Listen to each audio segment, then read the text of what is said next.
Everybody, today is our ECE class. We are going to discuss protein energy malnutrition under ECE, early clinical exposure. I am going to talk on biochemical aspects, whereas Dr. Nisarga, Professor and HOD of Pediatrics, is going to talk on clinical aspects and also is going to concentrate on about treatment, clinical features, etc. Okay, first I will finish my biochemistry part, right? Before that, going to that PEM, protein energy malnutrition, we'll go through what is the nutritional value of proteins, right? Proteins are building blocks required for growth and reproduction. About 10 to 15% of total energy required by the body is supplied by proteins.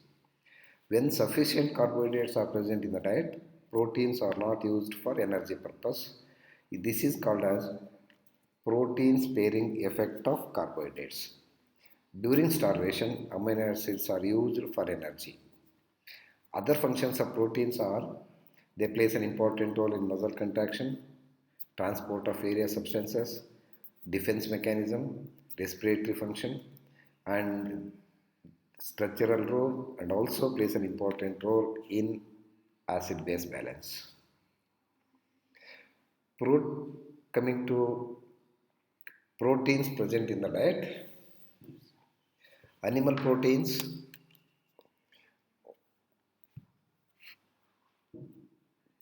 present in the diet are of two types.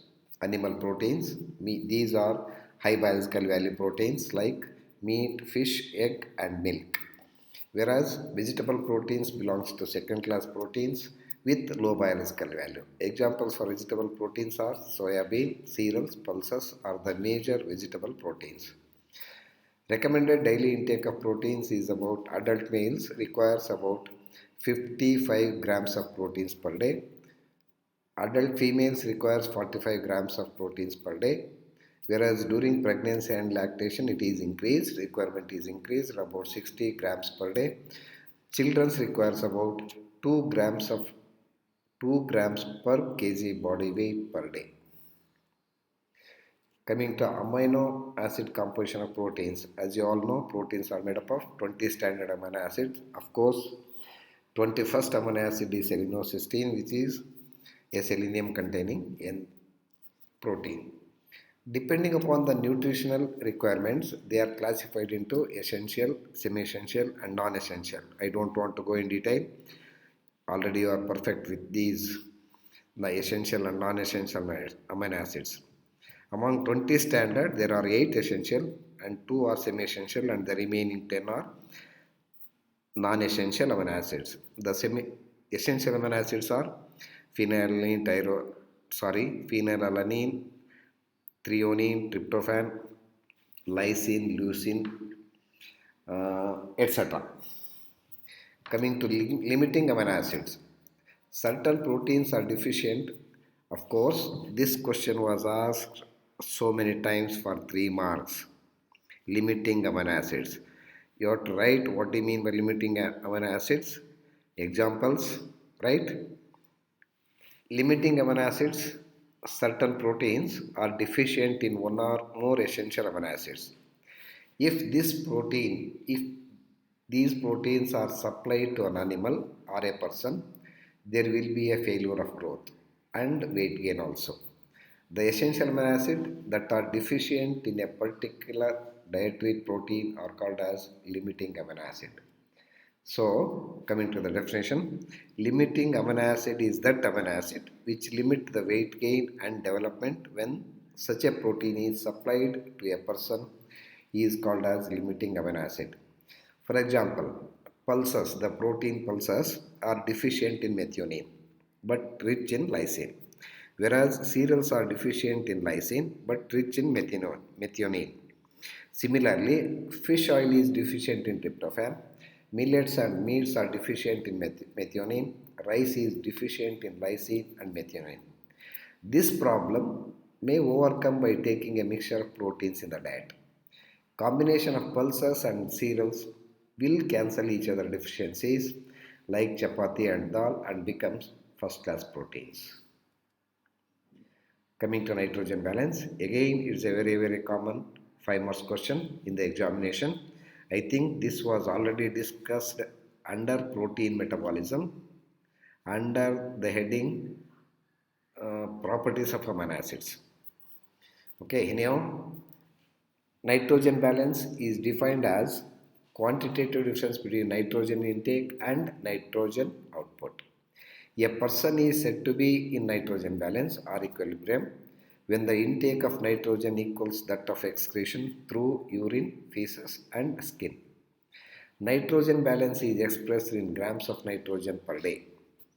Coming to positive nitrogen balance, when the intake of nitrogen exceeds the excretion of nitrogen, positive nitrogen balance occurs. Some of the important causes for positive nitrogen balance are during growth and development, pregnancy, use of hormones like growth hormone, androgens and insulin. These are some of the important causes for positive nitrogen balance. Coming to negative nitrogen balance, when the excretion of nitrogen exceeds the intake of nitrogen, negative nitrogen balance occurs. Causes for negative nitrogen balance are fever, infections, malignancies, nephrotic syndrome, hyperthyroidism, diabetes mellitus, protein energy malnutrition, protein losing enteropathy, and also use of hormone corticosteroids. Coming to assessment of nutritional value of nutritional value or quality of proteins. I am sorry, there is some spelling mistake. Assessment of nutritional value of quality of proteins. Again, this is a 5 marks question. How will you assess the quality of proteins? Or there are several methods for assessment of quality of proteins. Any one method may be asked for like BV, NPU, PER, chemical score, may be asked for 3 marks. The assessment of nutritional value or quality of proteins is assessed by several methods like biological value of proteins, net protein utilization, protein efficiency ratio, chemical score or amino acid score. Coming to biological value of proteins, this BV, biological value of protein, is defined as ratio between amount of nitrogen retained and the nitrogen absorbed during a special interval, and it is calculated by using the formula BV equals retained nitrogen divided by absorbed nitrogen multiplied by 100 gives you biological value of proteins. A pure protein given to an experimental animal as the source of nitrogen and nitrogen excretion in urine and feces are measured. Suppose 127 mg proteins given to an animal in a day, 4 mg is recovered in feces and 24 mg is seen in urine. So amount of nitrogen ingested is 147, amount absorbed is 4 mg, the remaining 123. The amount retained equals 99 milligram. That means biological value equals 99 divided by 123 multiplied 100, it is about 81%. Coming to importance of this biological value of protein, it is an index of quality of proteins. Higher the biological value, higher is the quality of proteins. This is the importance of measuring biological value of proteins. Coming to net protein utilization, is the percentage of ingested nitrogen retained in the body. It is defined as the percentage of ingested nitrogen retained in the body, calculated by using the formula NPU, that is net protein utilization equals nitrogen retained divided by nitrogen ingested multiplied by 100. The importance of this NPU is it is an index of quality of proteins, and it is also indicative of digestibility of proteins. Coming to protein efficiency ratio, it is the ratio between gain in weight in grams per gram of protein ingested. PER equals protein efficiency ratio equals gain in body weight in grams divided by protein intake in grams multiplied by 100. The significance of BR is it indicates quality of proteins. Higher the protein efficiency ratio, higher the quality of proteins and the protein rich in essential amino acids. Coming to one more method for assessing quality of protein is chemical score or amino acid score. Is the ratio between content of most limiting amino acids in a test protein to the content of same amino acid in reference protein. That means chemical score is calculated by using the formula CS equals milligram of most limiting amino acid in a test protein divided by milligram of same amino acid in a reference protein multiplied by 100. And the significance of this chemical score is it is an indicator of quality of proteins. And this table shows the biological value, NPU, PR, protein efficiency ratio, chemical score, and what is the limiting amino acid present in that protein. For example, egg is having a biological value of 696, it is having NPU 91%, PR 4.5%, chemical score is 100%, and there is no limiting amino acid, it contains all the essential amino acids. So hence it is a complete or high biological value protein. Fish is having 85% of BV, NPU 92, PER 3.0, chemical score is about 60, and which lacks a limiting amino acid, that amino acid, essential amino acid not present in the fish is tryptophan. Coming to meat, it is having a 80% biological value, NPU 76, PER 3.8, chemical score is 70, and it also lacks essential amino acid or limiting amino acid methionine. The limiting amino acid in meat is methionine. Milk is having a biological value of 84, NPU 75, PER 3.0, chemical score is 65%, and this milk is having a limiting amino acid methionine. That means methionine is absent in milk. Coming to rice, having a biological value of 64, NPU 57, CS 60, PER 2.0. This rice, the limiting amino acid in rice are two, that is lysine and threonine is absent in rice. Coming to wheat, having a biological value of 58, NPU 47, PER 1.7, chemical score 47.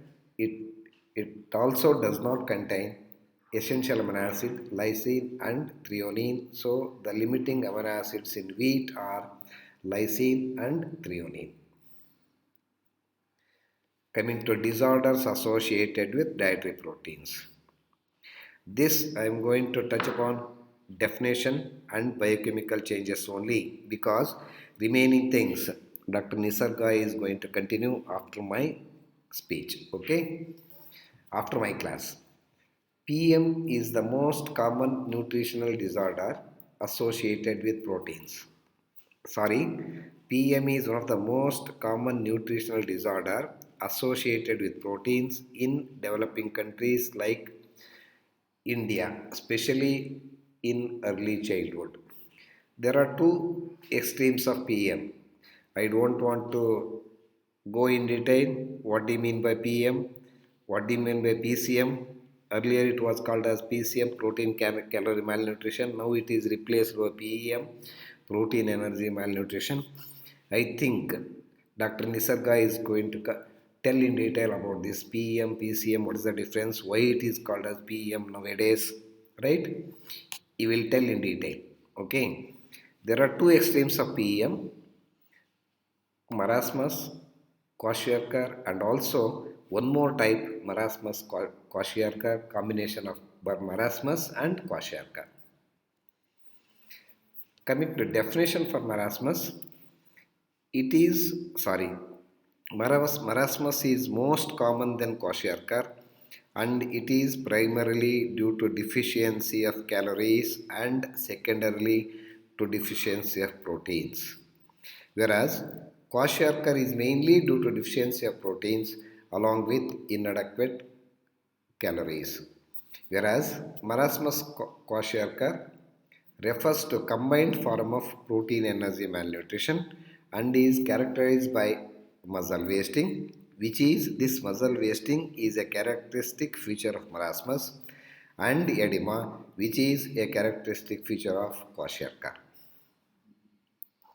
So instead of going individual in detail marasmus and kwashiorkor, now I am going to concentrate on what are the differences between kwashiorkor and marasmus. Here only I am going to tell in detail what are all the biochemical changes, what are the causes and everything. Of course, Nisarga sir is going to concentrate on clinical features, incidents and everything. Coming to differences between marasmus and kwashiorkor. Marasmus is more common than kwashiorkor, whereas kwashiorkor is less common than marasmus. This marasmus most commonly occurs during 6 to 18 months, whereas kwashiorkor is common between 2 to 3rd year of life. The causes for marasmus are early abrupt weaning with concomitant use of dilute and inadequate dietary formula, which leads to repeated infection and gastroenteritis. Whereas the kwashiorkor is caused because of premature termination of breastfeeding following use of over diluted milk and faulty feeding technique. This is the difference in cause for marasmus and kwashiorkor. Coming to clinical features, I think Dr. Nisarga is going to explain in detail.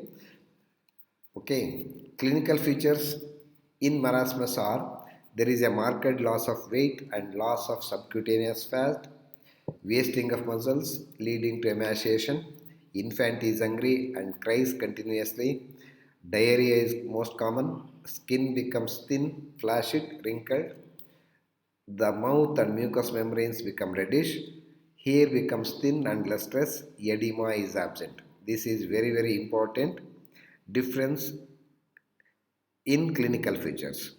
Whereas in kwashiorkor, the clinical features are here also weight is decreased, but in case of marasmus markedly decreased. Here there is no loss of subcutaneous fat. In case of marasmus, loss of subcutaneous fat is a prominent feature, and in kwashiorkor patient is not emaciated, whereas in marasmus patient is emaciated. In case of kwashiorkor, diarrhea is not common, whereas it is most common in marasmus. In kwashiorkor, skin becomes thin, hyperpigmented, exfoliated, discoloration, dermatitis are common.